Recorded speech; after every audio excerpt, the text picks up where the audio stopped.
I am the founder of International Connector. We're a boutique consulting, research, and marketing agency that helps organizations transform their strategies and their workplace for the millennial generation and beyond. We create virtual think tanks with our global team of millennials and Gen Zs, bringing a new perspective and an influx of creative and innovative ideas. And at International Connector, we believe that business today needs to adapt to be more global, disruptive, yet more socially conscious, more innovative, and to rethink everything about their business as usual. And thank you all for joining us today for this groundbreaking virtual event, freSH. It's an open exchange of ideas between business and the next generation of leading talent, looking at different topics on millennials in the workplace. So our amazing partner today is International Experience Canada. IEC is a youth mobility program managed by the Government of Canada, which allows Canadian youth aged 18 to 35 to work and travel in Canada and in Canada's 32 partner countries for up to 2 years. The IEC equally provides youth from these 32 countries to work and travel in Canada for the same amount of time through the facilitation of work visas. There are two parts to this event. Right now, we are in the virtual panel, which we like to call a town hall.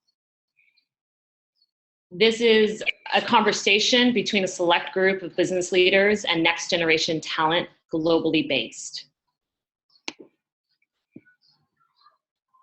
Our other part of the event is a virtual, visual, and interactive think tank space where participants can post comments, questions, photos, videos, and debate each other on questions asked.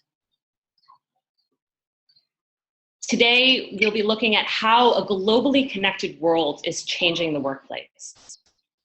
Today's business world is in a constant state of evolving disruption from new technologies changing our everyday habits to a generation eager to adopt innovative business models. Technological advancements have made our world globally connected, and as mobile continues to become the device of choice, we are able in an instant to connect with far-reaching parts of the world anytime from anywhere. And just like we are today, we have people calling in from places all over the world. According to Deloitte, by 2025, 75% of the global workforce will be millennials. And they have already come of age in the workplace. We are seeing this every day. This is a generation of digital natives, and they are truly bringing a new perspective to the workplace. Millennials are choosing alternate paths or entrepreneurship instead of traditional jobs. In fact, in a global survey that we conducted at International Connector, 75% of youth across 30 countries responded that they saw themselves starting their own company or an initiative. And in addition, youth today are finding countless options to financially support themselves outside of the traditional corporate structure, from video game tutorials to virtual retail outlets to social media celebrities, all sorts of different ways to bring in income and not actually have to go to an office to work. As opposed to other generations, millennials are taking what is called a tour of duty. It's staying for short periods of time at organizations, and millennials state that they expect to have multiple jobs in their lifetime. According to JP Training Solutions, 91% of millennials expect to stay in a job for less than 3 years. Now, average tenure for employees between the ages of 20 and 34 is just 2.3 years. And we're finding in our research that this generation, we're uncovering time and time again, there's this desire for a work-life balance more than any other generation. And this is a driving factor more than a high paycheck. And in fact, many of the millennials that we've come across are constantly saying to us that they're happy to leave an organization if they can't find this balance. And that is regardless of whatever pay comes their way. They're seeking organizations with purpose, and they want to know that their contribution matters in the big picture. One of our US respondents stated, "I need to choose positions that are aligned with the mission, that provide me with experience, that allow me to be better informed and execute my future job. The job I take will be contributing to what I want to do in the future or the present. I can appreciate those opportunities from a company. I will reciprocate by being motivated to make that company the best I can." Another significant effect on business today has been the sharing economy and the on-demand culture, which has made travel more accessible and more affordable. Now, according to PwC, 19% of North American population has transacted in the sharing economy, and that just jumps up to 24% in the 25 to 30-year-old bracket. Now, the sharing economy and on-demand organizations such as Airbnb, Uber, Hotel Tonight, they've spurred more travelers and more global connectivity, ultimately. So, and what's more, the young people make up about 20% of international travelers, and the UN estimates that young people generate 185 billion in tourism revenue abroad. We have come across many and worked with many travel companies that have been doing research around this, including a recent study that is just about to be released by the Student Youth Travel Association, SIDA. And they show that the benefit of travel is to be cultural understanding. It builds self-confidence, adaptability, intellectual curiosity, and tolerance. Yet, to date, most traditional organizations have not particularly emphasized the value of gap year, international volunteer programs, international placements for companies, or even simply personal holidays or independent backpacking. So with all of that background of information, I want to turn this conversation over to our host, Clark Goodman, from the Director of International Experience. Clark? Hi, Marty. Hello, everyone. I'm so pleased to be with you today using this innovative platform to have this discussion. As Marty said, I'm the Director of the International Experience Canada program within the Department of Immigration, Refugee, Citizenship at the federal government. The program that we have manages bilateral agreements with 32 countries. What we're trying to do is increase the participation of Canadian youth to go abroad.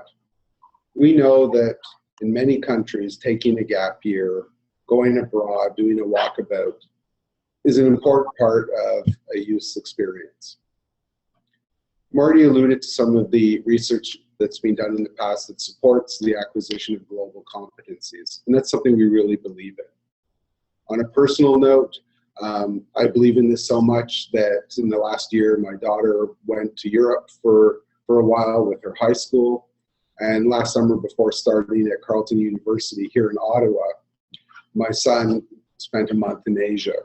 And both of them were changed by the experience. I think it's important too, as an employer, to understand what millennials want from an organization when they join with us, as well as what millennial can expect from us as an employer. I think that the discussion that we'll have today and over the next 2 days through the virtual think tank will help shape the dialogue that we have with youth both in Canada and abroad.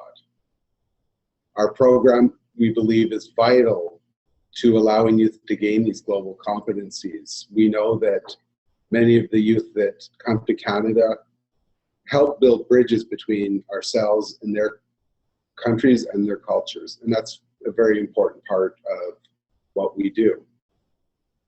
You may have heard that our Prime Minister, Justin Trudeau, is also looking to engage Canadian youth on such issues as the environment, green technology, where they see work in the future for themselves and the world at large. So we believe that we play a fundamental role in helping shape that dialogue in how youth will participate in it. So I'd like to thank you for allowing us to participate. We're very happy to be a host. And I'll turn the camera, so to speak, back to you, Marty. Thank you.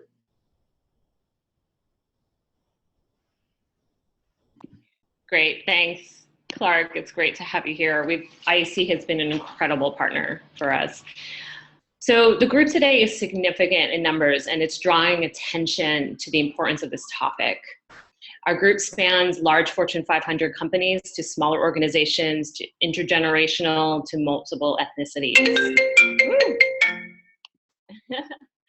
Background. We have purposefully brought together a diverse group. And as moderator, I'm going to move the conversation along. We ask that you are succinct in your points and that you freely utilize the chat feature to supply more details and links. I can see all of you posting in there already. To maximize our discussion time, I would ask that you please introduce yourself by name and company and country when you respond to a question. Some people are from different places and calling in from another location as well, which is quite fun. Your names can be seen on your videos as well. And you also have the ability to text me privately or to press raise your hand button if you passionately want to speak. And you will be muted in between speaking. Our social tags are in the chat, and feel free to post your handles or your company handles. So to kickstart this conversation, I'm going to actually address this to John. You are working in a more traditional setting and have, but I know you've worked across multiple countries. And I'm looking to see from your perspective in the conversation, either from your personal experience, do people value the international experience that you bring to the workplace? Or having worked in different locations, do you value international experience in your teammates? That's kind of a long question with two completely different sides to it, Marty. I think on the first one, I value the international experience of my colleagues. I think on the second one, that Manulife values international experience a lot more than many of the other Canadian firms that I've worked for. And I've worked for 2 other FIs and a manufacturing company. So I think it's cultural both to the company and generally in Canada. I think Canadians value international experience less than other places. Can you elaborate just a tiny bit more on that? And John, can you introduce yourself, please? Hi, I'm John O'Toole. I most recently worked at Manulife Asset Management, where I headed up the private wealth group's marketing activities. Prior to that, I worked at CIBC here in Toronto, and I worked for BMO in New York, and I worked for Bombardier Aerospace when I was here in Toronto. So those are the Canadian firms that I alluded to previously. I went to Columbia Business School in New York, and I lived and worked in London, Dublin, New York, and Toronto. That's sufficient? Yes.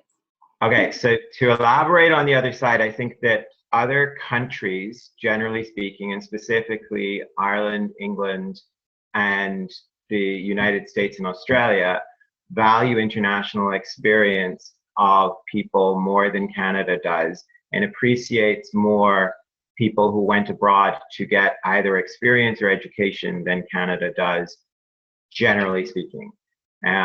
But the nuance on that is that different firms appreciate it more or less, and it doesn't necessarily mean that they are themselves more internationally diverse as a corporation to appreciate that. So Bombardier, for example, is very international and appreciated international experience a little bit less, in my opinion, than Manulife, which has 1/3 of its revenues in Asia, 1/3 in the US, and 1/3 in Canada. Kelly, do you want to jump in on this and thinking about like specific situations where you seek out or others have sought out international experience? Oh, Kelly, you're on mute. Pull you up.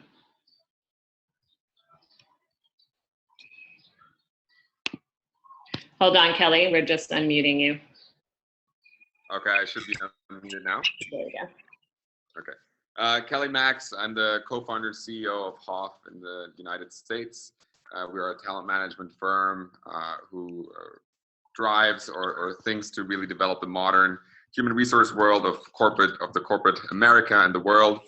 To your point, Marty, I think let's look at it from two perspectives. One is what we experience with our customers and where we tailor solutions for in order to attract people, and what we hear from them. And the other thing, and where I want to start, is with our own experience. I think I personally, as a CEO, value very much international experience. My job and my task was to take a company global, which without international experience, the biggest challenge that we had was really having a global mindset within the company. And bringing people over from Switzerland, where our R&D headquarters are, and Germany helped the organization so much to drive it forward and to really it took us 2.5 years to get a team thinking within a global mindset. So from my perspective, having people, and it's actually a requisition, and when we hire people, we really look for people who have international experience. Because otherwise it becomes really, really hard to bring people on board to, one, perform fast, perform high, but also in order to be more flexible, because it's always changing. From our customer side, I would actually back that up. We do see these challenges and the international experience challenges more and more when we implement global solutions, and especially in my case between the United States and Europe, it's dramatic what no international experience does to a project and how it hinders its success. So that to give more space to others, but that for now. Okay, great. I'm actually just going to pull in one of our next gen talents. Lida, can you jump in? Because I know you have been jumping between countries and working in very many places, defining what international experience really is. Yeah, sure. Hi guys, I'm Lida. So I'm half German, half Persian. So always grew up with this little bit of international experience, I guess, right from the start. So I started out studying in Europe and Germany, and then moved to the US and spent some time in San Francisco, New York, then worked in Shanghai and Brazil, and am now based in London. So I guess, so for me, jumping around, why that's so important is because I think when it comes to work, it doesn't really matter where I am, right? It matters on what is it that I'm working on. And I always grew up with the belief I only have a limited amount of time on this planet and I want to use it wisely.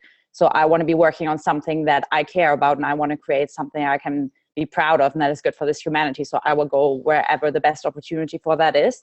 So that's, I guess, why for me, getting international experience has never been, that's the target. The target has always been, I want to create something that is purposeful. Where can I go to make that happen? And for that, I think it's so important to leave your comfort zone and to leave just one country, because there's so much opportunity all over the place. So I think it's important, if you want to create a business and if you want to create a career, to make sure that you basically just gather and collect everything you can. And that usually means traveling. We have several people on this call that I know have either grown up traveling or they've taken work placements in different countries and then come back to their placement back in either the US or Canada or other countries.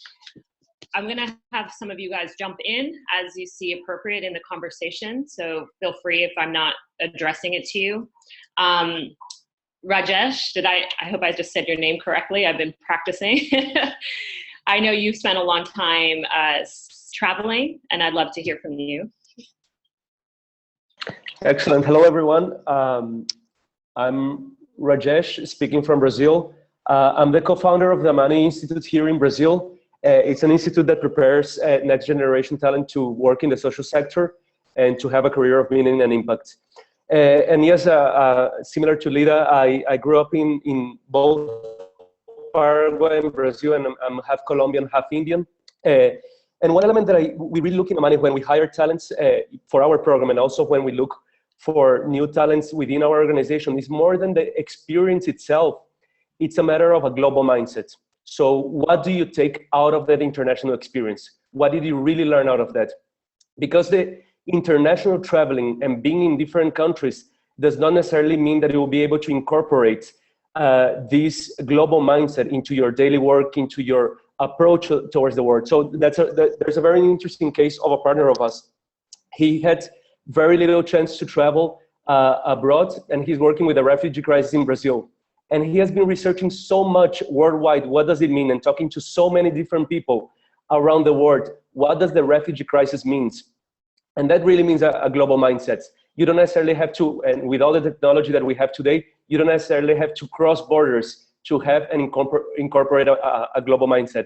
Of course, international experience helps, and it really adds upon not only your CV, but your experience, but it's really being able to build this global mindset. So that's an interesting point. I'm going to address this over to Anne and Cleo. You guys are both running HR. And what does that look like in how you translate that or how you look for that in potential employees or bring that into the workplace?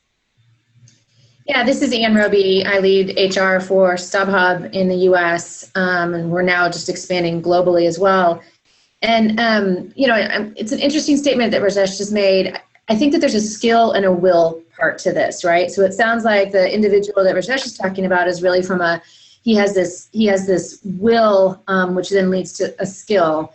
And I guess what I would say is I think that the actual experience of travel and the actual experience of living in a culture, it's hard to duplicate that anywhere else. And even if, I think there's an osmosis factor that happens when the travel or the work in a foreign country happens, that's hard to overestimate, excuse me. So we at StubHub, we just bought a new company that is putting us in 50 countries overnight.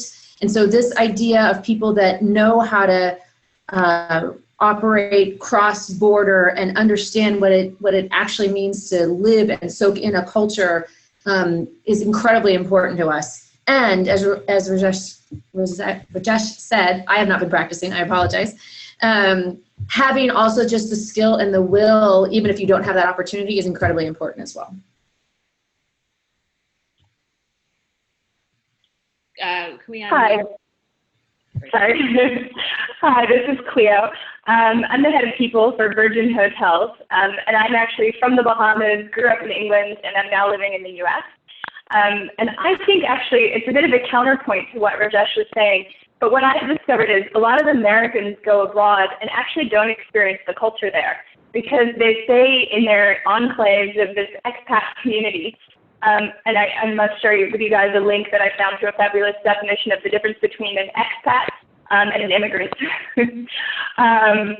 Anyway, a lot of Americans will live abroad, and I've worked in hospitality for almost 15 years now, and especially when we would send U.S. Folks to the Middle East and to Dubai, they would come back and not really have experienced that culture very much outside of what your usual tourist experience would be. And that's why I think the sharing economy has really changed the way travel works, particularly for the millennial generation, because it gives them the option and the opportunity to actually go and be in people's houses, or at least to be in the neighborhoods where regular, everyday people in that country live. So I think that's really, changing the way that people experience the world in today's traveling, the millennials that are traveling today. Yep, and we're seeing that. I'm seeing that similar trends. I was just writing in the chat in study abroad, where a lot of the study abroad programs that used to be very much integrated have now become very much bubbles. So you would go on your school's program and actually live with just students from your home university, not even an international group. So you are actually very much not put into the culture. And does that bring about the same level of international experience? And we see that trend also with some travel programs as well. I'm going to add on to some of the other people. So Caroline, I know you also work a lot with recruitment. Do you have anything further to add to this?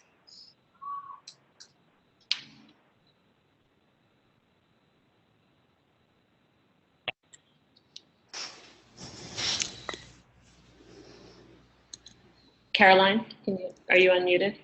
Hello. Hi. Hi, I'm Carol. I'm a co-founder of Believe. I'm from Brazil. Believe is a consultant that works in development, organization, culture, management, and leadership. But before I worked and I started my own company, I worked for 18 years in Unilever, Alcoa, and in my last assignment was Damon Worldwide, a company that is in more than 40 countries. And my experience is mainly because it was an American company, the difficulty to understand the difference of the cultures. So mainly in Asia, when we need to hire or to do multiple projects, they used to have a little bit of prejudice against foreigners and about gender also. Mainly because like when we have like women leader project, we suffered a lot. So I think this is important because in the millennial generation, I don't think they are suffering with this. I think they are much more integrated. They respect much more each other. And I think it's an important thing that we need to bring to the workplace. Because when we are talking about the top management, people that has 20 years of experience, they have their traditional mindset. And I think the millennial can bring this new idea to work everybody together without prejudice. I think it's an important point to highlight here. Very. Lydia, having worked with Hosteling International and now you're at We Travel, is there a difference do you see in the skill set or experience between just traveling or working abroad or different types of programs? Yeah, thanks. I'm not sure if this video automatically shows up. Can you hear me? Yes, we can. Great. You're on. Great. Yeah, I actually was just going to say that I've participated in both spheres. So participated in an insular study abroad program in Moscow, similarly bubble-like environment as an ESL teacher in China. And it is dovetailing on a couple of comments here. And this is, sorry, kind of a roundabout way of getting to your question, but there's a lot of personal choices involved, whether you're studying, whether you're working, whether you're traveling. We all know there are a lot of different ways to travel, ways to work abroad. And a lot of it is about the global mindset and the will to kind of make this work. So wherever you are, there's going to be a lot of similarities, and the desire sort of has to come from within. I mean, of course, you can have these sort of like, galvanizing moments, but it's sort of a give and take. If that helps. Great. Max, I see you've had a lot to say on this. Do you want to jump in? Sure. I think that there's an enormous difference between working abroad and traveling abroad. I think working implicates, as I mentioned in the chat, just a deeper interaction with cultural and social norms in your host country. And I think a good global experience to some extent necessitates or implicates some discomfort, because I think it's the discomfort that actually creates the learning experience that becomes valuable to you in the future. Great. Kristen, I see you posting. Hi, I'm Kristen. I have spent about 20 years in advertising, and a good chunk of that in a global capacity, both managing global clients out of New York as well as being abroad in, I've been based in Toronto, Singapore, and Beijing. So I definitely, I've hired people to work in a global capacity. I definitely think that you have to have that mindset. If you don't, and when I was hiring people, a lot of times in the States, I had a very hard time finding people that had international experience. And so I really just would hire people just because I felt that they had a global mindset rather than they actually had the experience. But I definitely, I've traveled for work before, and, I've lived in the hotel and had the concierge get a taxi for me, and, use the cards and everything so I don't have to speak Mandarin. And I've done all that. And then I've also, lived in Beijing where, the best day of my life was the day I got to the office without having to, use a written address down, and I can actually speak Mandarin and tell the taxi driver where I wanted to go and get where I was going. So, you definitely have to make a choice to get outside of that bubble. I definitely agree on that. Is there somebody who wants to jump in on some more of the specifics on what you develop or what you see as the differences between traveling and working? And it can be somebody who spoke already, although we're bullying in people. Marilia, I'm going to say your name wrong. Sorry. It's Marilia, no problem. Can you hear me? Yes. Hello, everybody. I'm from Brazil. I'm a psychologist, and I've been working in HR. I can speak for both sides as a millennial because I am 24 years old, and as a recruitment and selection professional. And when I started to work in Tenaris, the company that I work today, what attracted me was the opportunity to go and travel professionally. So we have a program that 60 trainees from all world can enjoy a month in Argentina and learning a lot of the experience that the top management has, a lot of our process, and this really attracted me in this way. And now recruitment and working in talent attraction, I can see that who already traveled to study has a different way to think about the world. And when they go to this program in Argentina, they really have they are highlight there because they know how to speak with everybody. They can improve their network. So I think that who had this experience can show the behavior in a different way. So for study, I think that is really important, and this is a minimum required for us nowadays. Martina, you spent a year traveling. You were working, but you were traveling all over the world. What did you find as the differences in the different types of skill sets or experiences that you learned?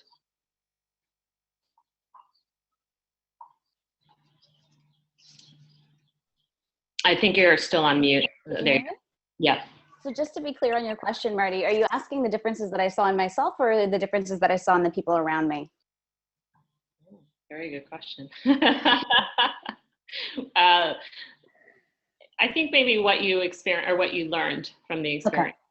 Okay. So I was very lucky. I participated in an international leadership competition called Your Big Year back in 2013.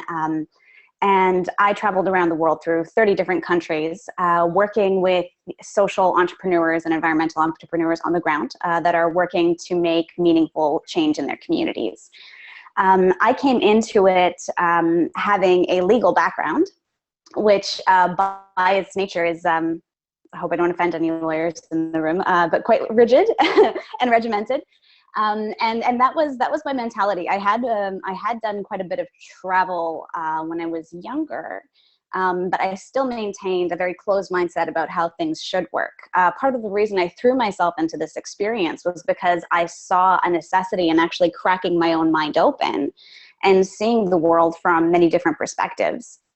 Part of the reason I also applied to this competition was to learn about the world that I was trying to affect. So coming into the travel from a humble perspective of I'm here to learn and making sure that I did that every step of the way. So what I picked up as I went along through, from country to country, I was changing locations once every 2 to 3 weeks. Sometimes I picked up networking skills in a major way and impactful networking skills. How do you actually find the types of people that you want to be corresponding with, talking to, collaborating with on the ground instantly or as quickly as possible through things like social media, through proper relationship building, trust building. I definitely learned stronger leadership assets and qualities because it was my job to lead the way, to start and initiate projects, to build trust with other people on the ground in different, all sorts of different cultural contexts. and to create a trust-filled relationship that would enable us to actually work together in a meaningful way, even across, cultural differences of opinions, which there were often, and conflict resolution skills. So I have trained as a conflict resolution professional before, but there's a big difference between training in something and then putting it into practice when you're actually working across different cultural contexts. So I hope that kind of answers your question. Yeah, that's great. Thanks. And I want to go back to from the company perspective and just looking at in the recruitment process, are you, when you're hiring somebody, is it a question that you're bringing into the conversation? I know we're all experiencing it. We are, a lot of this group is valuing that, but are you asking that? And to our next generation representatives here, are you being asked that? What skills did you gain? What did you bring into it? And I'm happy for anyone to jump in on the conversation. Hi, it's Carol from Brazil. I always ask this, but more than they tell me all the stories where they went, I want to know what they learned from. So I do like almost as a coaching process. I want to know what they learned from themselves, what was their development, how is their self-esteem, and I want to check across all experience they have in other cultures, what are their values and how their values matches with the values of the company I'm recruiting for. So I think you can identify during the conversation about the international experience, what are their motivations, their values, if they are an ethical person, if they are good in work in a difficult environment, if they are able to make difficult decisions, if they have like a creative thinking, if they can collaborate. I think you can, you can make your own interview about their international experience, and probably you are going to have like good answers if the person matches with the profiles company. Samir, you're working with a lot of different companies on the recruitment end, if I'm going to get this right, at LinkedIn, as well as had your own experience in many different facets internationally. What are some of the themes? Like, does it come up in the conversations that you're having with different organizations across the board? Yeah, thanks, Marty. As a quick introduction, I currently work at LinkedIn, and most of my role is working with other companies and helping them understand how to get better people, how to keep people longer. So essentially how they can adapt to millennials in a lot of ways. And then I've also founded a nonprofit. Those are the two things that kind of take up the most of my time. As far as what we're seeing, I think it's becoming more and more of a part of the conversation. And I think it's not necessarily something that companies were initially trying to do, but it's become important because companies are getting so focused on who can work well with other people. And I think that going international, experiencing new cultures, and being forced out of your comfort zone and understanding how to work with other people makes you one of those people that is able to better work with people in your own office culture, able to work with employees of different backgrounds, of different socioeconomic status, etc. And so it's become a more and more relevant part of what we look at. And I think, it's not necessarily something that you asked earlier, whether it's something that is asked up front. I don't think it's necessarily always asked up front, but I think if it's something that we see on a candidate's profile, we definitely dig into it. We want to know what they gained from it. We want to make sure that it was a valuable experience. And I think that their kind of like responses to that experience show a lot about who they are and what they bring to the table. I think part of the reason we don't necessarily always ask up front is because for a lot of people, especially when we're starting to look more at diversity recruiting, travel is just something that they may not have had the opportunity to do, just based on what their background is, what their finances are. But for people that have had those opportunities, it's definitely something that we're looking at more and more. Shaharil, do you have anything to add to that? Anne? Yeah, just really quick, I want to jump onto one of Samir's points, and I think it was really well taken in regards to the diversity of the recruiters or the people doing the interviewing as well, right? And so if if I have a hiring manager that hasn't traveled abroad or worked abroad himself or herself, there's far less likely, even if I, as the head of HR, put forth that this kind of experience would be welcomed and valued, they're gonna value something else. So I feel like we're in a little bit of a transition at the moment, not just at my company, but in general, right? And as we are increasingly global in the way that we operate, and increasingly the walls are coming down, it's incredibly important. But we have a shift, especially when you have a large organization and an incredibly diverse population. How do we, it's a question for the rest of the group. I would love to hear. I'm just taking over the questions, Marty. How do we start shifting our already existing population to value it as much as the discussion that we're having on this panel today? Yes, I'm really interested in this shift because we are seeing it. And I'm seeing it quite a lot with the shift to the millennial generation. And as somebody who has traveled and worked all over the world, when I would come back to the US, that wasn't always valued in that setting. So I'd love somebody to pick up onto that conversation. I would like to say something really quick about it. So something that I've realized while I was just hearing you guys talk is that I've studied in US, I've studied in New York at Parsons. So there was a very big diversity of people from everywhere there because, it's a big school and it's in New York and there was a buzz around it. So I just wanted to point out that, I've been seeing, and I know, a lot of people from other schools, and I see schools, universities and even like high schools, working around doing, exchanging programs in high school. And, there's a scholarship for international students. And I think that's a big deal because when you get people in such an early age to understand and experience internationally, all those things, just live with other people from other countries and understand their culture and just, hear them and, just cultivate the ambience around that experience. It's really important because when you go to the workplace, and I've worked for like Asia and Brazil and US. And when you get that experience into the workplace, it's much easier because you have that personal empathy for the experience itself. So when you talk about recruiters, I believe that that's what they should look for, getting early ages experience. So how does that translate? Kelly, do you want to jump in?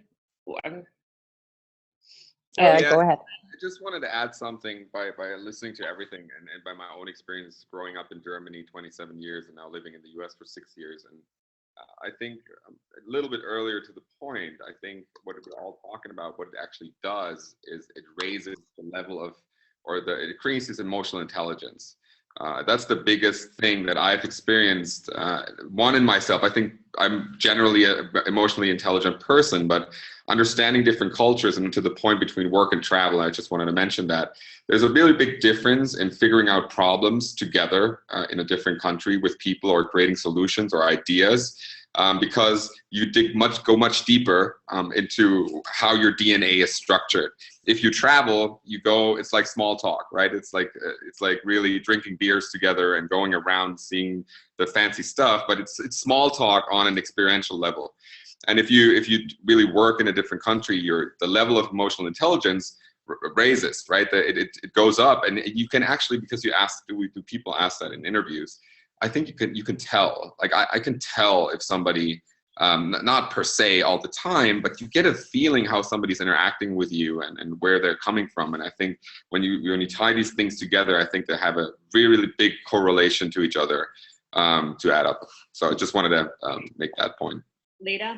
I'll also jump in terms of making that shift, right? And we were talking lots of diversity. What I found works really well is when we actually show companies why this is so good for them beyond just actually the skills of the individual, but also if I as a company want to become more innovative or more creative or whatnot, we all know actually I need a more diverse workforce. Yeah, but you can only hire one person at the moment, right? But actually then hiring somebody who has experience in 5 countries where they've lived for 2-3 years each, it's of course not replacing hiring 5 people from each of these countries, but actually you infuse more diversity, you infuse more innovation just by having that one person versus one person that has always lived in the same place.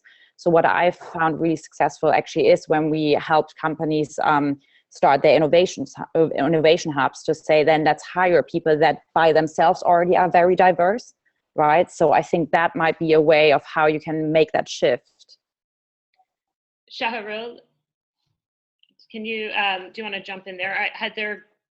Has your international background been valued here in the US? Hi, so my name is Sharil. I'm from the Philippines, but I've lived in 4 or 5 countries, traveled to over 80 countries.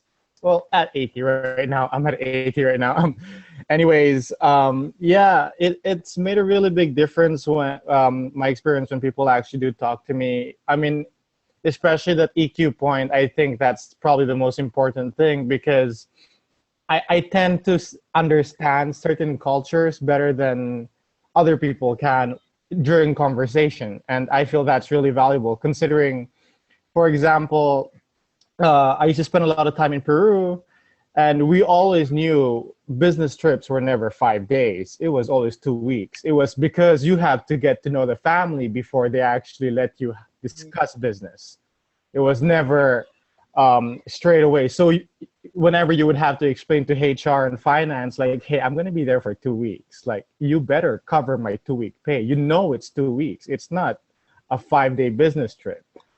And it's been very good, especially in terms of networking, because you do understand certain cultures. But then again, my biggest point, I feel, is your openness to being exposed to different cultures when you travel. I feel that, for example, I could go right now to Germany and I would look for the biggest Filipino community there and hide myself there. I could still tell the whole world, I've been to Germany. Yeah, I've been to the city square, and I've been there with 30 Filipinos, and I did not speak a word of German. We just spoke Tagalog the whole way. That defeats the whole purpose of a global mindset. If one is not as exposed or as traveled, but they are open to assimilating themselves or actually learning about that culture that they're being exposed to, or wherever they are, I think that's more valuable. It's that mindset of being open. So let's dig into this global mindset. What is it? Kelly, you had a couple comments. I just want to add something to Sahari. Yeah. Surreal. And now I looked it up and now I forgot the point. Coming back. Global mindset. And, oh, exactly. Sorry. So I think, but because just one more time for the shift, and I think with this, I'm addressing the people who work actually in corporations, in HR, or a company, or business owners. I think in order to drive that too, we have to very proactively create a framework that allows exactly not have those specific groupings, but also allow international travel. I mean, we work with a lot of companies, and you don't see actively promoted that people move from one to the other, and because it's a hassle, you need visas and all that stuff. But when you look at the benefit, and if you can actually create a business case, how that increases your ultimate overall value of the company in the organization, I think that's where we have to come together and be strong in what does that do, and then help organizations set up frameworks that allow that international travel and really make a business case and make a statement on how it really impacts. We can create more vacuum to more opportunity. Right, so I think that's really important to offer more opportunity to all the other people here on the call that are searching for the right place. And that's, I think, where we want to end up is some sort of a statement about the importance of starting, starts with this discussion, this exchange of ideas, but how do we formulate, what it is and why, if it has been overlooked, why it needs to be brought into the forefront.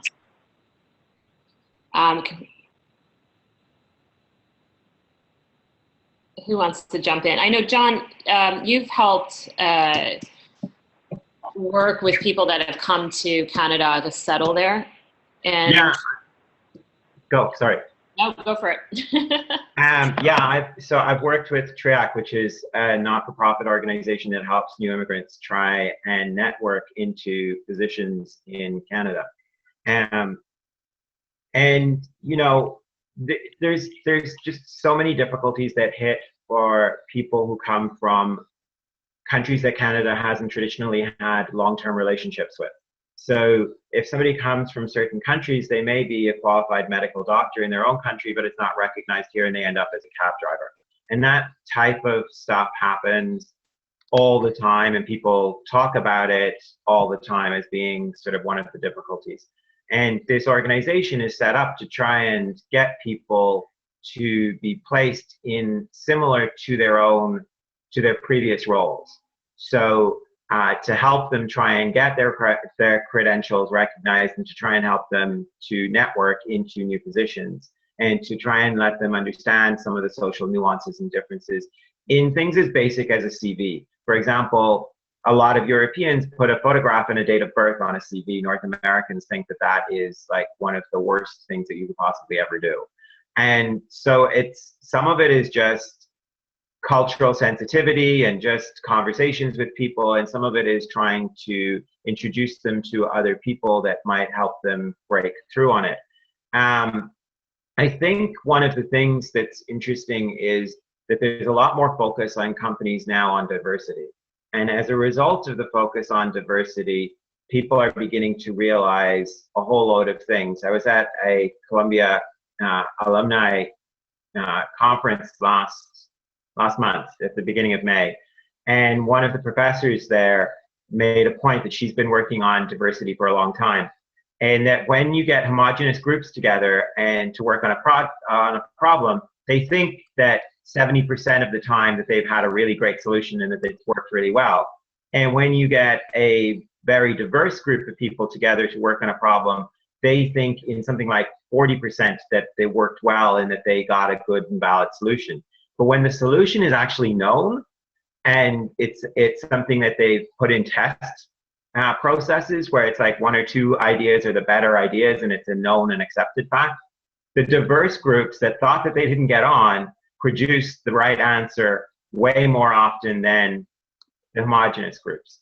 And so some of that type of stuff is finally beginning to spill over into the hiring process of large corporations.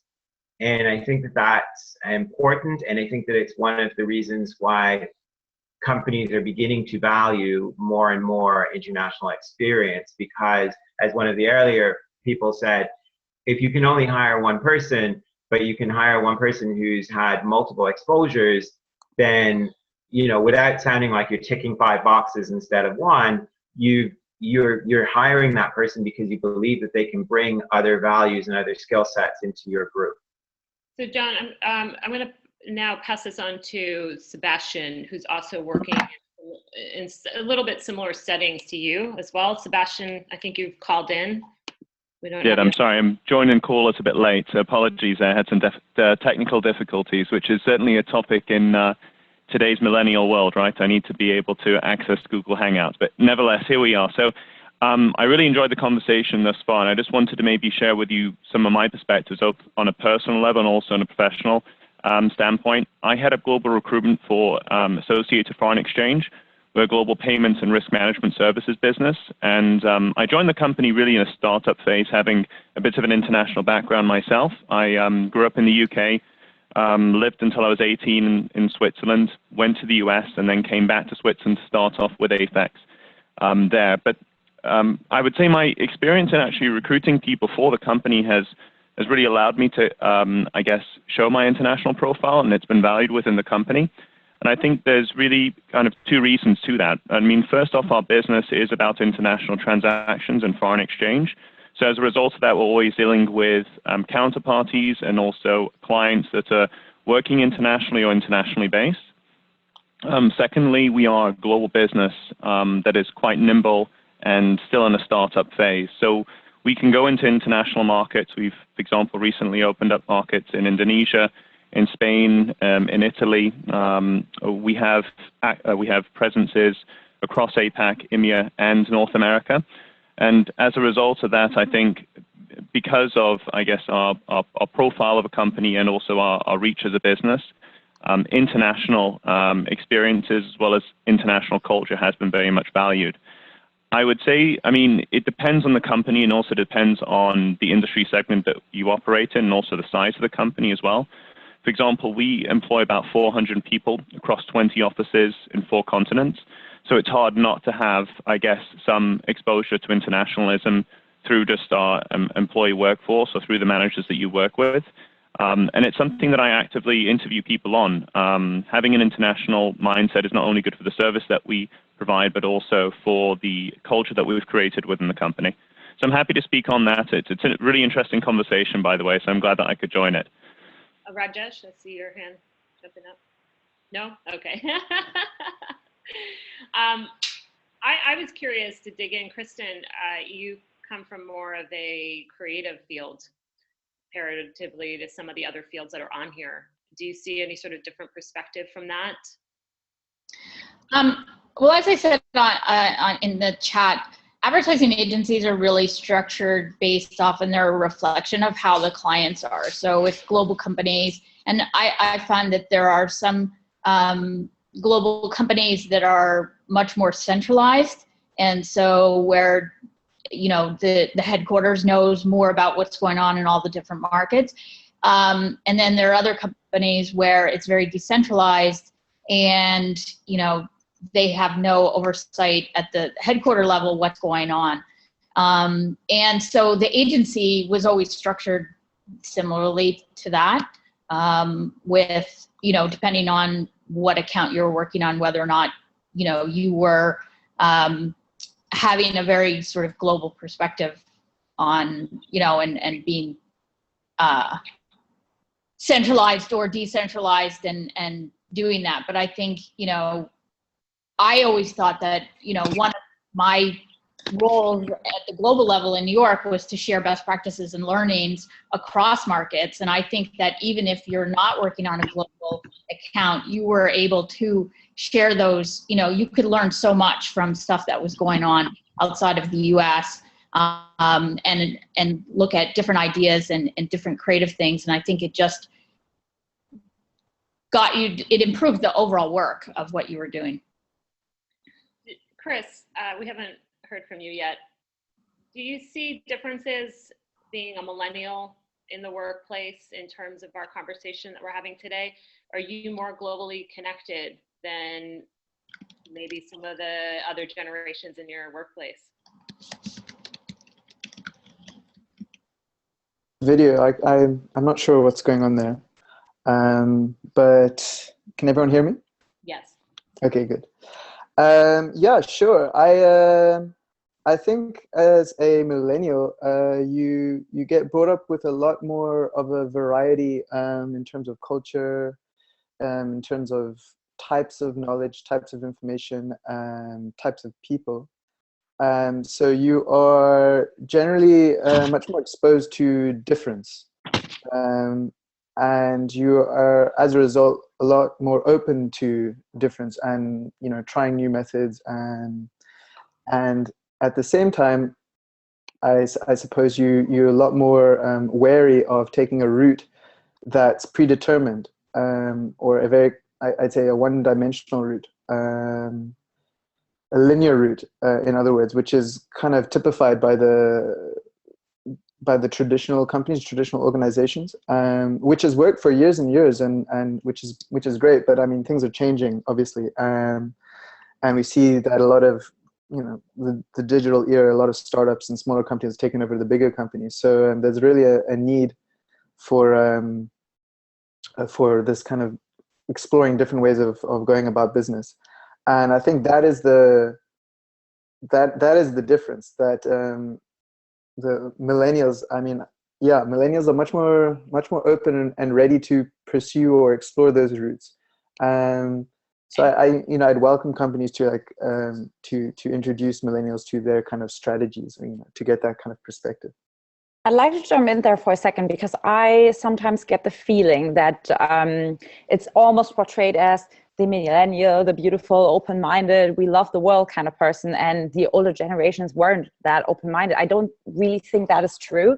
Not to discredit the millennial, but I think actually we've just been fortunate to grow up in a time where we had more technology and where we just have it easier to be able to do that. So I could imagine, I don't think it's that my parents wouldn't have liked to have done the things that I've done, but I think it's rather, it wasn't as easy back then.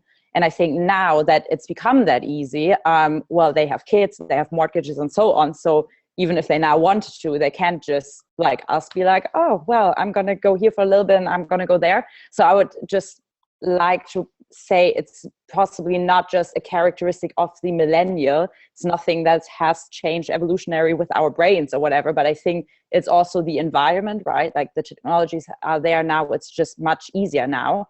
And we are the ones that I guess have the least commitments. So for us, it's very easy to take advantage of these things. Cleo, I wanted to ask you about the fact that your title is Director of People. And that is a trend and an evolution that we're seeing in recruitment, you know, in the workplace. I'd love for you to just talk a little bit about what that means. And I know you have a few other reflections on the conversation. Sure. I think, you know, the trend towards the use of the word people, I think Google calls it people operations, et cetera, has been a really positive one from the HR side. You know, when you talk about human beings as resources, it just sort of marginalizes them, right? And it's almost as if you're talking about them in the same way you talk about your computers or your technology. People are more than just resources. So it's trying to see the whole person and have them bring that to work. And I think, you know, at Virgin Hotels, we've only got one hotel so far, but, you know, we've worked really hard to create a culture of bringing your whole being to work, and whether that's from the millennial mindset or the global mindset. You know, again, with one hotel, it's a little trickier for us right now. But it's about bringing the whole self to the workplace and not just hanging up your personality when you put on, you know, your uniform in the morning. I think too, you know, as we've been talking about like the global experiences in education, you know, I had the privilege to be able to go to a school called the United World College, which when I was there some years ago, had over 200 students from 90 different countries around the world. And the school that I went to was based in New Mexico. It was out in the middle of the desert. So, you know, we were stuck with each other for that 2-year period, and we did the International Baccalaureate. And it was an amazing experience. You know, I can still point to a map and say I've got a friend there to almost any country in the world. And I think having had that at such a young age was, you know, really changed my mindset and, you know, changed my whole life, to be honest. So I think giving people those opportunities as young an age as possible, you know, really will help move us in the direction we're going. I see a lot of comments on the chat board about, you know, borders being more open and we're becoming this global world. I hope that's the case. I see many countries actually moving in the opposite direction, and that's really scary to me. But I hope that, you know, having conversations like this and forums like this will allow, you know, people to still stay connected across countries, because I fear that governments are not taking that same approach, not trying to get political. But. Well, so, you know, our hosts today are from a government. And so let's dig into that, because I think it's a really interesting question. You know, what role can governments play in fostering and promoting globalization or global opportunities? How can they bring that value into the workplace or into business today? So if I can just jump in with one more thing, I think, you know, again, I was very lucky as a child and had these opportunities to travel because I had both a British passport and a Bahamian passport. Not that the Bahamian passport doesn't do any good, but I was able to go to Mexico in my teens and do volunteer work there for a year. In my early 20s, I moved to Australia for a year. I was able to do those things because those governments had agreements with the governments of the UK to allow that to happen. And I think that's a crucial piece that government has to be involved in, is helping to keep those borders open and allowing those cross experiences. Again, I see comments on the chat board about the difficulties of getting visas and things. And I think that's what we have to try and simplify. Great. Who else wants to jump in on that? Clark? Hi. Well, speaking as the government person here, you know, we have agreements with 32 countries. And I'm always amazed with, you know, how many places a Canadian youth could go. And yet, you know, we know that the take-up rate for going abroad in Canada is much lower than it is in countries such as Australia or New Zealand. And in fact, you know, it's about the same rate as in the U.S. U.S. youth don't travel nearly as much as, you know, generally as youth from other countries.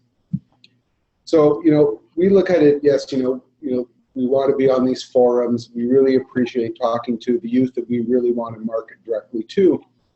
But I think it's sometimes, it's like you need to change your behavior. It's like, getting people to wear seatbelts or not do other things. It's something that, we have to get them in at an early age and convince them, at the high school level that, working and traveling abroad is important. Because, we have the means to have the youth go and work and travel abroad and have gain these global competencies. There has to be a will to do it. We just need to mute a little bit on there. So one little point I'm going to interject in there, Clark, is, and this is actually much more from research in an American-based study, but there was a great study that looked at how American youth in high school, if you ask them if they wanted to travel abroad and they expected to after high school, sometime in college in their life, they overwhelmingly, I don't have the number off the top of my head, but it's something around 70% said absolutely without any hindrance. And then they surveyed a similar age group in college and found out that the rate was then down to something like 10%. I mean, it was such a massive drop. And so that is interesting to see what's happening in those years. And I know a lot of study abroad programs have spent a lot of time trying to analyze how to encourage more travelers, but that's still a perspective that's interesting. Martina, and I know you're going to jump in on this, but we have a few other Canadians or those working in Canada. It'd be interesting to have you guys jump in on this. So Martina. All right, so just to add to that, I think that you make a really good point about changing behavior and creating an incentive for people to travel. So a lot of the stuff that we're talking about in the chat box is about, the skills that you'll develop, how you'll become increasingly emotionally intelligent, and things of that nature. And that's definitely enticing. But more to what Marty said as well, in terms of statistics, and why is there that change between, yes, I really want to travel, and then we get older and for some reason it turns into, oh, I don't think that that's something for me. Speaking from a Canadian context, so I was born in the Czech Republic, but raised and educated in Canada. I actually went to Carleton University. Hi, Ottawa. So speaking from a Canadian context, I know that there are a lot of institutional barriers that I perceive to my own travel experience, which is why I ended up applying to a program like Your Big Year that helped fund the travel for me to be able to have the experience that I knew was valuable. What happens for a lot of Canadian students, especially Canadian university and college students, is they go into a massive school debt because our educational institutions are expensive. That makes travel increasingly difficult. When you come out of school with debt, to be able to pay for a vacation, run that past your parents. They're not going to be so okay with that. You're supposed to be fiscally responsible and paying off debts instead of going on a trip. So there's the financial aspect of it. That's definitely a big one. Then there's also, I think, from once you actually get into the workforce, Canada has a 2-week limit on vacation, right? That is legally mandated.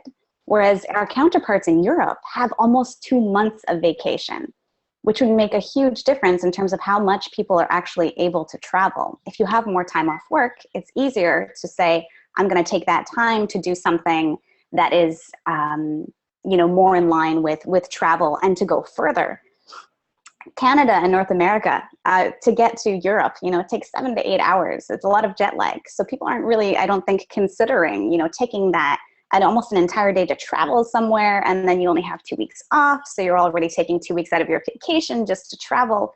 So even those sort of like those institutional, I'd say, limits make it harder for young people to, even if they want to go out there into the world and experience it.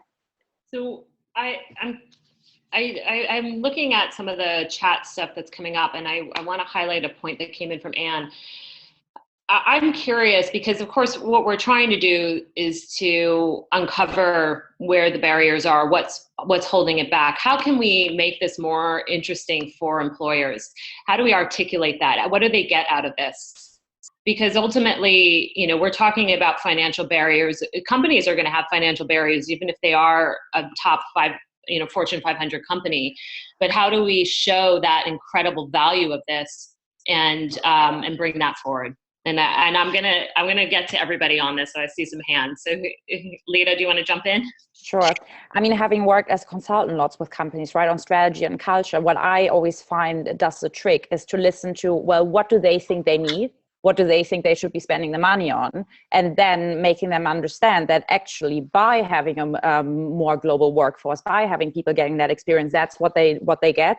Because what they want is to be more innovative, more creative, more better problem solvers or whatever, right? And if you can make that link for them, well, actually, this is what will give you that. Right. And actually, again, like actually show the numbers, right? Like we're spending, I don't know, this much money on sending people on trainings. Well, actually, if we had sent them all to, I don't know, making this up now, like to Brazil for 2 days, or had given them 2 days more for vacation or whatever, like we would have accomplished the same, probably even more. And again, actually then showing the added benefits of what does it do for our brand, what does it do for our PR, and blah, blah, blah. So if we can understand what is that they want and link that instead of always just saying, oh, millennials like that. So let's dig into that. Let's get specific. Kelly, do you have some specific on that?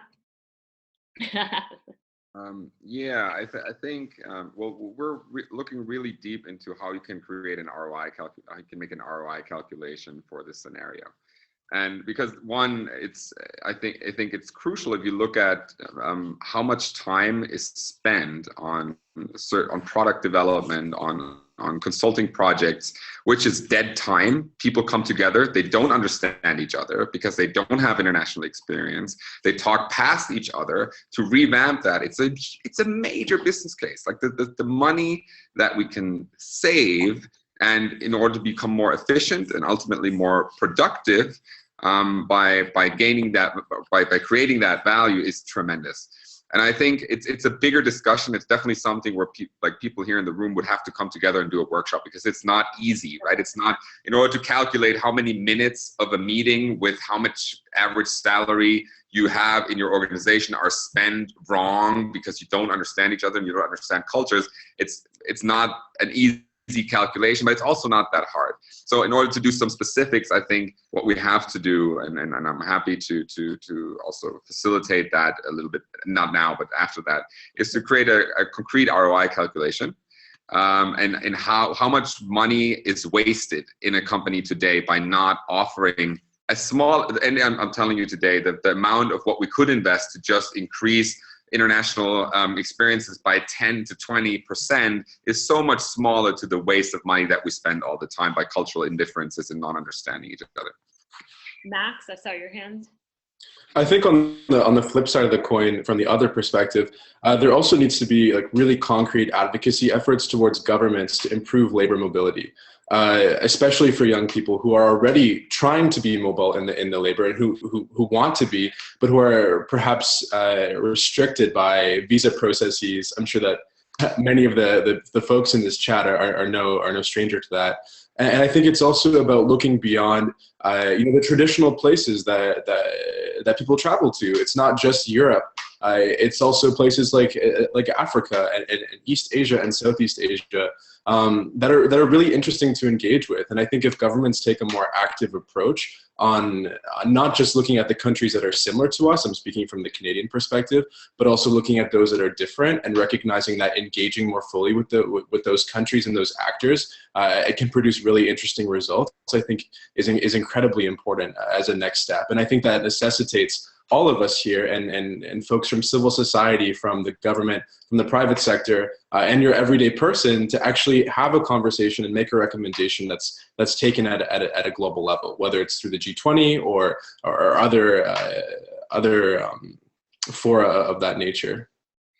So back to just some of our business leaders that are here, what do you think is, how can this become more important in the workplace? How can businesses put more importance around international experiences? Is it ROI? Is it some? Anne, do you want to jump in? Yeah, I mean, I think it really starts with what the company values, right? And I'm really compelled by the ROI. I mean, let's be honest, that's how business operates. But it's not going to be enough, so unless you're in a company of 25 people, it's not going to be enough for, that I, as the head of HR for StubHub, it's not enough that I say that this is important. It has to be pervasive throughout. And it kind of goes to my earlier point about the diversity of the population that we're starting with. It may be diverse from a domestic US perspective, but diverse nonetheless, right? So that not everybody is going to come to the table with the same perspective. And so it's this interesting marriage of governments, is the discussion we were just having. I literally, the call before this meeting was on with our immigration attorneys because one poor StubHub soul was turned away at Heathrow this week because her job wasn't critical enough. And so she literally was turned away at the border. So that's the government aspect. Yay for StubHub that we were sending somebody to the UK to try to get this work done, but clearly we weren't following the rules. And so we were sort of like trying to do the right thing, but hadn't played by all the right rules. And then how do you disseminate it throughout the organization to really, once you have that ROI, and once you have that understanding of what's important so that the broadest part of the population can sort of ingest it as well. Yeah, there's some really interesting, I've got so much to say on this immigration point. So I'm going to turn it over to Sebastian. I know you have a comment on this. And then actually I do want to ask a question back about how do you disseminate it? So let's circle back to that. Sebastian? What we're seeing just from our company side is we are seeing a talent shortage globally. So, I mean, what we found in general within the foreign exchange sector, to make it industry specific, is that there is an aging population that's going out of the workforce within the financial services industry. And what has replaced it is much more of a global workforce, where we've had skill shortages, I guess, across all of our offices that are skill specific. And what we have found then, because we've kind of joined the talent war as it is globally, we've had to actually pick talent from places that we haven't necessarily been able to source before. I think technology helps with that, or have been accustomed to via our culture. I think that's been a big shift with us, and it's also led to some of our reorganization of some of our administrative offices in the EMEA region, and also opening up an office in Indonesia, which is kind of our first Asian office. And an interesting story to that was really that we decided to open up the Indonesian office because some of our market segments in Hong Kong and Tokyo were already very well penetrated and the market was saturated. So we instead decided to go into a brand new emerging market, and we're seeing corporate and revenue growth as a result of that. A point to also, I guess, some of, I guess, the international culture that you want to bring into the company, I think a lot of that can be addressed, and we addressed it at least through values of the company. So our corporate values are trust, value, and expertise, and we've made those values into global values, and values that I guess would welcome, or hope we welcome, a little bit more of an international culture. Again, I'll put that in the context of our business. We are a startup company, and we're quite small. So maybe in larger businesses, you could have reached different conclusions as well. But yeah, that's at least our experience. That's great. Thank you. Martina, you had a point that you wanted to make. Can we hear me? Okay, beautiful. So one thing that I wanted to add is, earlier we were talking about the cost to employers and how it can be really expensive to actually, bring people into some sort of a travel experience. What kind of ROI do you get? And I'd like to sort of chime in with something that we've already brought up in the chat a little bit earlier, which is the idea of digital nomadism, right? This idea that you can actually work from a distance, zooming into your current workplace. So in a lot of workplaces, whether traditional or more avant-garde, there's been a movement towards, flexible work hours, working from home. I feel like an easier transition than jumping into, like sending your employees off somewhere is opening up the opportunity to say, continue to do your work, but do it from wherever. That gives people the opportunity to see that they have that opening for themselves and they can reach for it if they'd like to. And I think that can happen in any sector, whether it's private sector, whether it's the public sector, or whether it's, NGO, not-for-profit. Having that opening creates I think opens people's minds a little bit to the idea that maybe there's something to being able to actually work from a different place. So just looking, I think that that's a huge point there, because, you know, our world is changing. We look around here, how many people are calling in from different locations. And, you know, part of our point of doing virtual events is actually the fact that we can draw in this many diverse opinions without actually interrupting everybody's entire day. But we can, you know, call attention to it, bring it in, pull people in from all over the world. And especially with our youth, you know, going to a conference may not always be the best option, and we need their perspective at the table. So, and we're getting towards the end of our conversation. We are finishing at 1:30 Eastern. I'm going to point over to Lydia next, but I also want to go one last round to everybody to just think about the points and the conversations that have come up today. And, you know, if there's something that hasn't been brought up, to please bring it up, or if you want to call attention to something that really stood out to you today as a really important thing that we should think about, I would really love to hear that. We are continuing this conversation into the virtual think tank. And again, we will send everybody links that if they would like to participate or just even check out what that means. You know, we would love that participation level. And there will be other people joining us, as well as there's 25 millennials from all over the world already active in the think tank. Lydia? Thanks, Marty. Yeah, coming from a workplace, so I was at Hosteling International USA, network of youth hostels.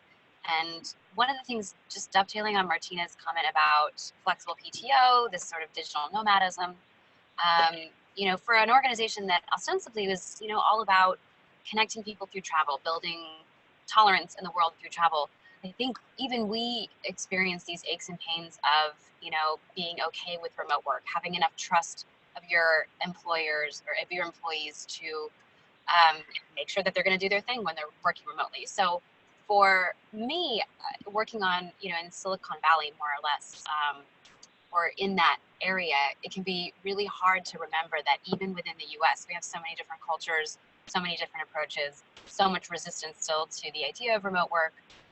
Meanwhile, still a lot of barriers, like you said, with the visas. So I think it's really important to have the self-awareness to know, you know, yes, you're an organization that values tolerance, diversity, cross-cultural exchange and communication, but then really, what does that mean when push comes to shove? And are you ready to take the steps and experiment with the, you know, the kinds of tools and practices that would truly facilitate good cross-cultural communication and empathy building through things like that.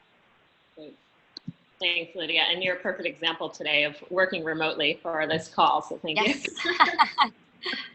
And just to go back to Anne's question, actually, about how do we get the rest of the workforce on board, right? I think there are two big things to think about, right? On the one hand, what is it that they want, and how is that giving them this, right? Like, do they want to go home faster? Well, actually, you know, they're taking off their work. I don't know, but like, what is it that they want, and why is this something that will help? And I think the second big that we haven't really talked about yet is, what is the cost of inaction?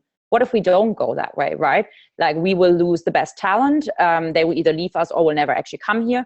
We will lose the right customers because, right, like the people that now will have the money who value these kind of things. So actually, in the long run, if we don't do that, we'll all be out of a job. So actually, well, you know, let's embrace it before it's too late. So I think it's these two things. Why should they want it? Why is it great for them? And what is the cost of inaction? Great. Thank you. Am I on mute? Oh yeah.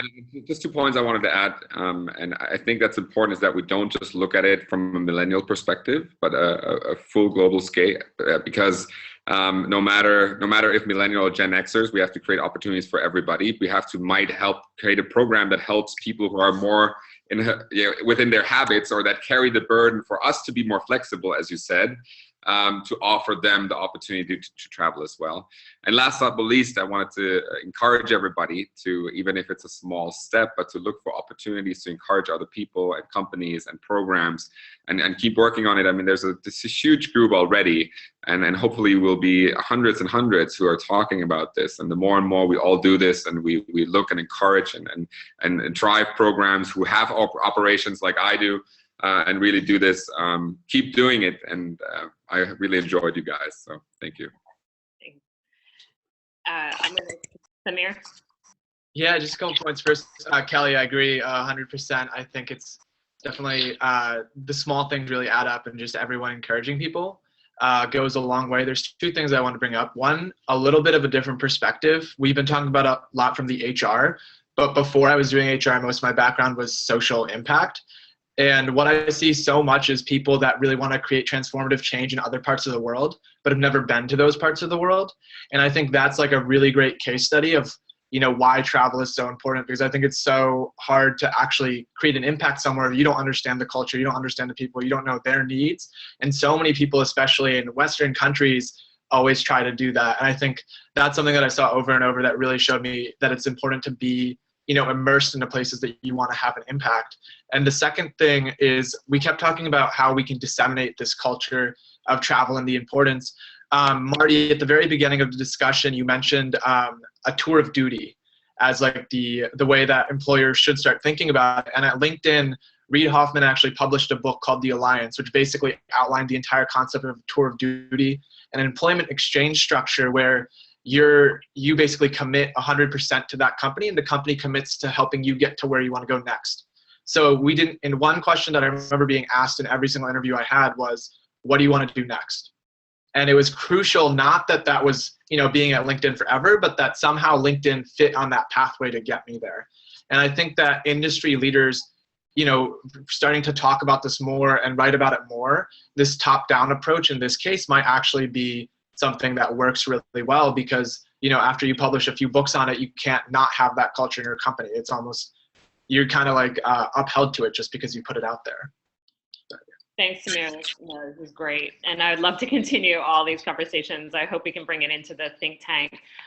Just I'm mindful of time because we only have a couple minutes and everybody's off to their next meetings. I really would love to hear from everybody who hasn't just spoken, just your quick last point.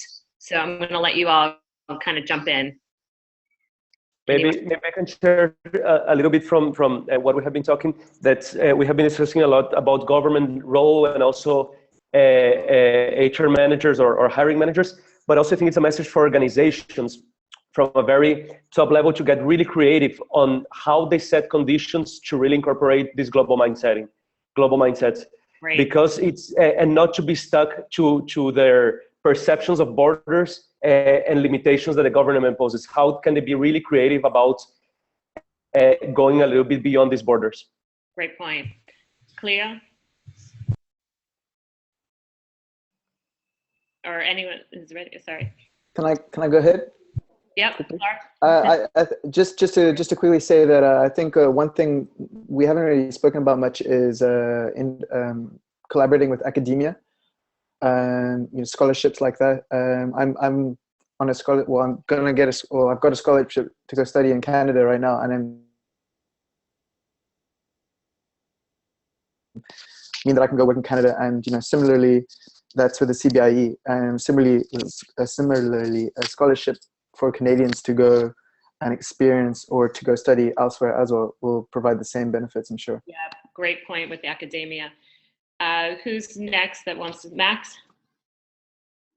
So I think we were talking a little bit before about the global mindset, and I was thinking about it through the call. And while this is something that's difficult to turn into an exact ROI statement, I think inherently the global mindset comes from traveling and working abroad. It forces you to have conversations with yourself that in other settings would probably take years for you to get to. And I think that's, Lita mentioned this before, what's unique about our generation is we're having those experiences at a much younger age. And I'm excited to see what that means for the millennials in the future.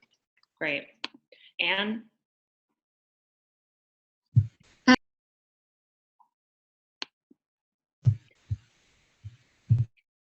Oh, we're cutting in and out.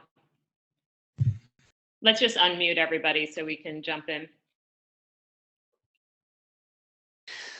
I have my last thought is about when we are traveling, we are very open-minded. We want to do all the experience. We are very, very tolerant. So my point is how we can come back to our hometown with this open-minded and keep with the skills that we get when we are traveling. Great. Anne? Marty, it's Anne. Yeah. So the quick last perspective, just from coming from a corporate or business perspective, is for those organizations that are trying to find opportunities to match students or adults or whoever into opportunities in businesses is to really make it simple, right? It's very difficult. I used to work for IBM, 350,000 people worldwide.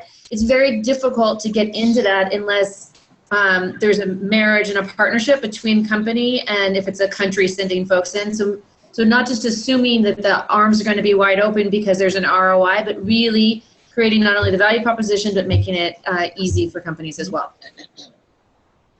Great. Cleo? Sorry,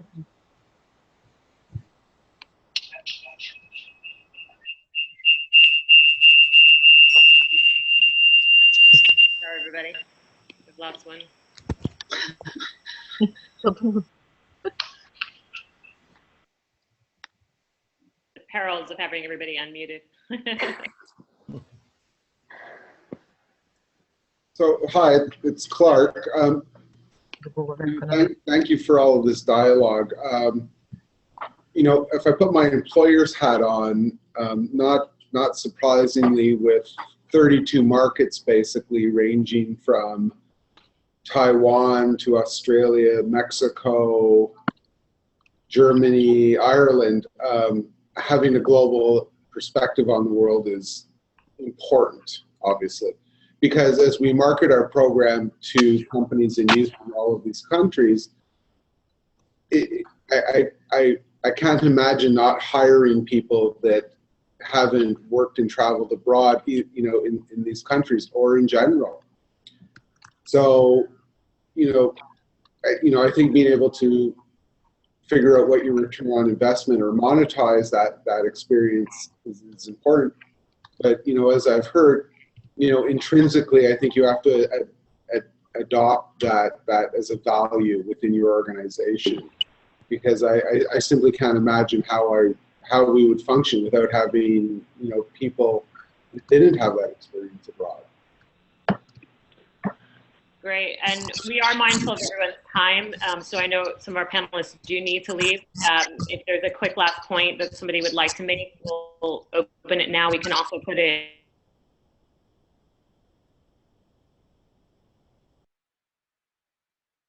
our goal is on schedule, but it is 1:30 and Eastern now.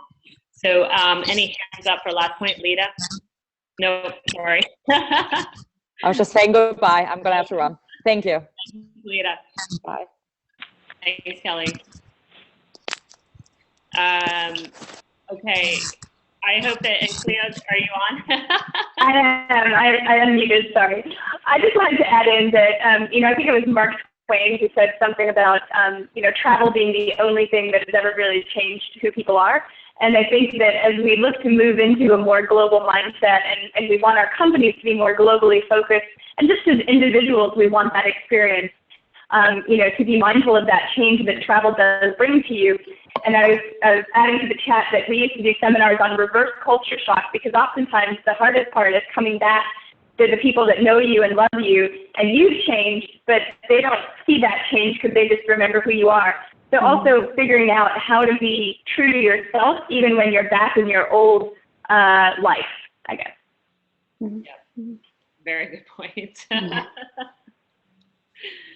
Any last comment, or I was just going to share my screen really quick to just show you that the think tank is live and pique everyone's interest in coming in. Oop, I'm grabbing the wrong screen. So this is what it looks like when you come in. There's lots of detail, and all those marks appear with the red are comments that are happening on the questions. And so you can zoom in to see more of the details in it. So again, everybody will receive a link to this, and of course we hope that you will join us there. I'm super grateful to have everybody today, and I'm just trying to figure out how to unshare my screen, but it was fantastic to have you all here, and I hope to see you all soon. Thank you for the time. Thank you, everybody. Thank you. Thank you. Bye. Thank you very much. Bye. Bye. Bye-bye. Okay.